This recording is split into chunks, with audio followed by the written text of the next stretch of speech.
Welcome to the Freedom Cities podcast, where we explore bold new ideas in city building and improving regulation in the United States. Hi, Patri. Welcome to the Freedom Cities podcast. Hey, thanks for having me. So to start, who are you and what are you working on? Sure. I've been working for 25 years on how we can create startup jurisdictions, meaning special economic zones, charter cities, and someday startup countries. First version of this was Seasteading, is in the 2000s. Governments kind of hadn't yet gotten that it's the 21st century and things are different. They weren't really down with this. And the admiralty law in the ocean kind of makes this sort of thing easier. And then in the 2010s, with Paul Romer and Honduras creating the Charter City program, I kind of switched to working on those. And I currently run Pronomos Capital, which has just finished up its 5-year investment period as the only institutional fund investing in charter cities, which I define as cities that write their own laws. And also just generally interested in ways of fixing governance, especially with principles from software and the business world. Cool. And so what have you seen over the last 5 or 10 years? How have you seen the space grow, mature, kind of countries slightly more willingness to embrace these ideas? I mean, I would say both that it's grown a lot and still has a long way to go. For a long time, no countries are willing to work with us. You know, there was Honduras in 2011. Seasteading Institute worked with French Polynesia in the mid-2010s, but that was the bottleneck for a long time. And I was kind of shocked in the early days of Pronomos to find that pretty quickly I actually stopped responding to most people who offered to introduce me to governments. And the reason was that governments had kind of come around, were very open to hearing these pitches, but the number of founders in the space was actually now lower than the number of governments. And I worked with Taiwan a bit in COVID, and they were interested in doing something. And all of the founding teams in the space were already working on other projects, and we weren't set up to start companies. We're a venture fund, which I find kind of crazy, but it still has a long way to go in terms of, I kind of think of this movement as now we're going from the dreamers to the doers. And you needed the dreamers at the beginning when it's a new idea, but now we need people to actually build this stuff. And, what I've been finding tough is there's a lot of builders who are yes, this is great, it's going to happen. But as far as committing their careers to it, it's kind of not yet proven enough for that, for most people.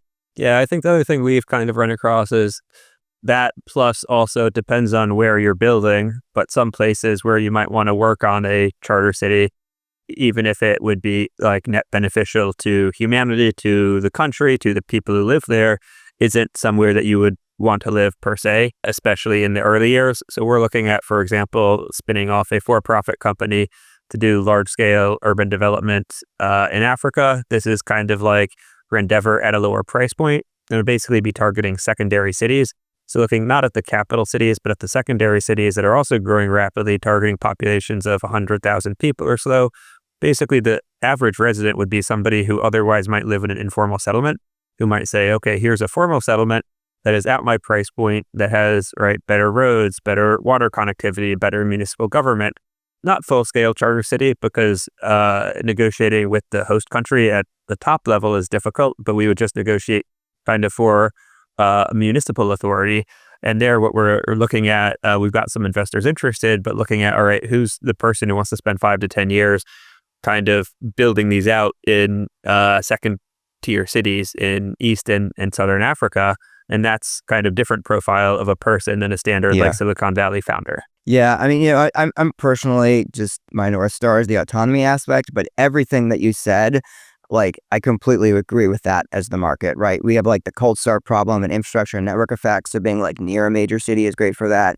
Africa has a rapidly growing population, youngest population in the world, building for them. I mean, just to me, the difference between, hey, you're living in an informal settlement and we're going to give you a nice, cheap, formal house versus trying to get nomads to live in your charter city instead of in Bali or San Francisco or Lisbon, to me, it just makes all the sense in the world. Yeah, it's tough. I mean, with this project I mentioned, we do want to at some point engage governments in the future after we've gotten started, but we figured execution risk is hard enough kind of trying to innovate on a new urban model. So let's cut the execution risk and at least put something aside for the future when we have a little bit more capital, when we're a little bit more established, rather than trying to kind of eat two giant elephants to start. Yeah, I mean, We'll look, see. for me, it's just about like my personal interest in it. I'm not like saying that from a business case, like high autonomy is the right thing. Like, Yeah. absolutely, we need lots more good housing in Africa.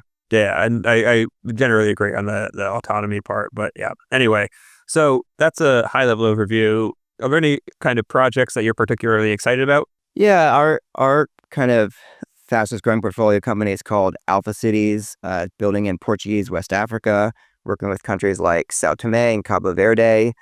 Really excited there about the potential to build housing for lots of Africans, revitalize important industries there like coffee and cacao.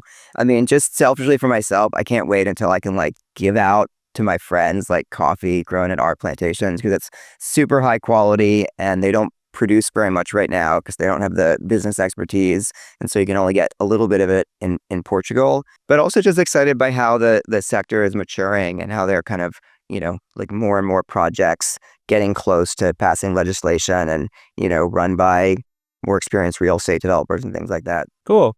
And so why are you excited about Freedom Cities? People have been asking me for like 25 years, like, why don't you do this in the US?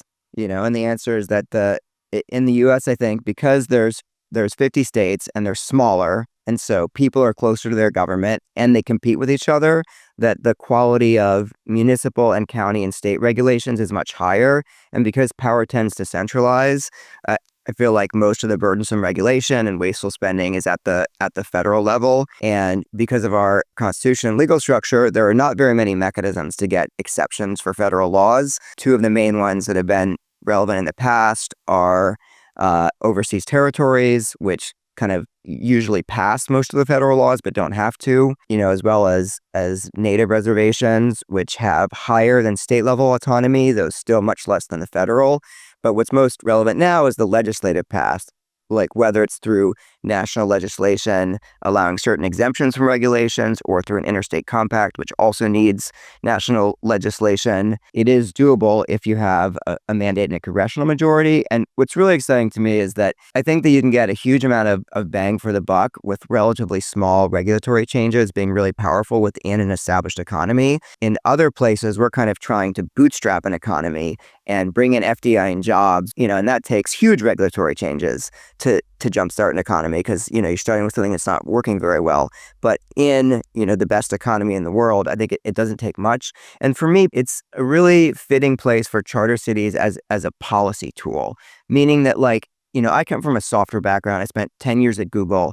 And if you're testing out some new change to some key part of Google's infrastructure, you don't write it and run a few tests and then deploy it to all of the users at once, right? That would be ridiculous. You write it, you test it, maybe you put it up on a test server and people inside the company use it for a while, and then you roll it out to 1 in a million queries and then 1 in 10,000 queries.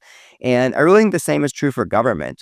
If you look at the negative effects of communism, it's not because this new system was tried and didn't work. If that new system had been tried in groups of 10,000 people, then it wouldn't have killed tens of millions of people. And so there's actually this really tight tie between starting small and your ability to innovate. This is part of why startups are so innovative, is that you can design something that has potential to fail and potential to be great and use it for a small number of people. And the US is this huge country. We shouldn't be rolling out massive regulatory changes to 350 million people. That's not what people want. And it doesn't make sense. It'd kind of be like testing a new prescription drug on the entire country. So I just think that there's this, even if you're only making small regulatory changes, there is this really tight connection between starting small in limited places where people opt in is what lets you do experiments. And then you can do a bunch of those experiments and see what works and see what you want to roll out at higher levels. So I think, even though charter cities are often thought of as a policy tool for places that have high corruption, poor rule of law, things like that, and it's great for that. It actually works as a policy tool for any country because every country needs to innovate and try new things. So I think it'd be really great to kind of reform our system so that we're trying out new different types of policies and doing it in small places with people who agree with them. And then, the states were supposed to be the labs for innovation, but because power is centralized at the federal government, we don't have that anymore. So I'm just super, super excited about the potential for, a federal level initiative that lets us try out different regulatory systems, different to a small degree, but I think it can still be material. Yeah, I think that's kind of very similar to how I see it. I mean, another kind of overlapping framing is most of our regulatory system was basically designed for the industrial age, right? Like kind of 50 to 100 years ago or so. And the industrial age, kind of a la Tyler Cowen Great Stagnation, has been like relatively stable with the exception of electronics, which because they kind of are very different form of production, we're not regulated. And now we're kind of starting to see an emergence of new innovation in terms of AI, in terms of biotech, in terms of energy. Nuclear, it's old, but like getting more important. And so this, I think, requires a change in the regulatory structure where this kind of decentralized mechanism to allow a lot of experiments, figure out what regulatory system works best, and then either scale it up through that jurisdiction expanding or serving as a testing ground where the national government might be more open to similar changes. Yeah, I mean, I think there's actually a key similarity between like low marginal cost software businesses and governance in that like the laws and regulations that affect a place are a virtual layer. It's very unlike power and water and roads, which take a lot of time to build. It's really just kind of bits in a database as far as what laws apply in what place. And, that means in the same way that a successful tech business can scale up super rapidly because they just need to like buy more servers and then they can copy all of their software for free, not like producing more cars. I think the same thing is true for government. If you do have a successful regulatory change, it's just a piece of paper to roll that out to a lot more places. And I feel like we're really not taking advantage of this. And we could be. And in a world where you can scale up successful new policies much, much faster, like we should be trying more new ones because the good ones we're going to be able to get to everyone really quickly. Yep. And I think especially kind of just in the current political climate where the culture war has eaten almost everything, figuring out kind of perhaps a way to zag and come up with a solution that might have bipartisan support, that might be able to be sticky and show like, look, all right, if red states want to adopt these innovations, blue states don't have to. Or maybe blue states want to adopt other innovations, right? Create a general framework that allows for this decentralized decision-making that can hopefully alleviate some of the current fights at the top where the centralization of power has led to just a lot of disruption in a bad way.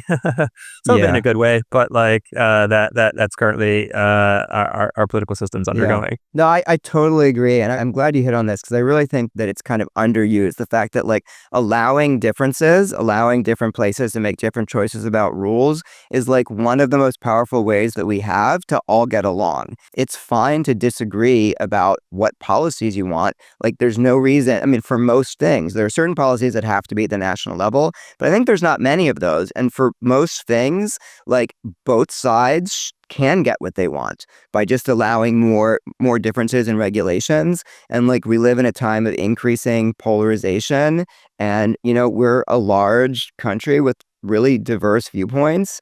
And, I actually, to me, it's like existential for the country that we'd be able to get along. And I think that people are kind of missing out on this powerful tool for getting along, which is like, just let different places do different things and different people have different things. We can all be Americans, even if some places have much more restrictive medical laws that are slower to have the new drugs, but are like much better at making sure that everything works and doesn't have side effects. And other places kind of let people be free to choose what new things to try. Like we can all be Americans and have those differences. Cool. Great. Well, thanks for coming on the Freedom Cities podcast. Awesome. Thanks for having me.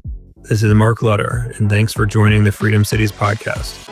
If you enjoyed this episode, don't forget to like, subscribe, and stay tuned for more conversations.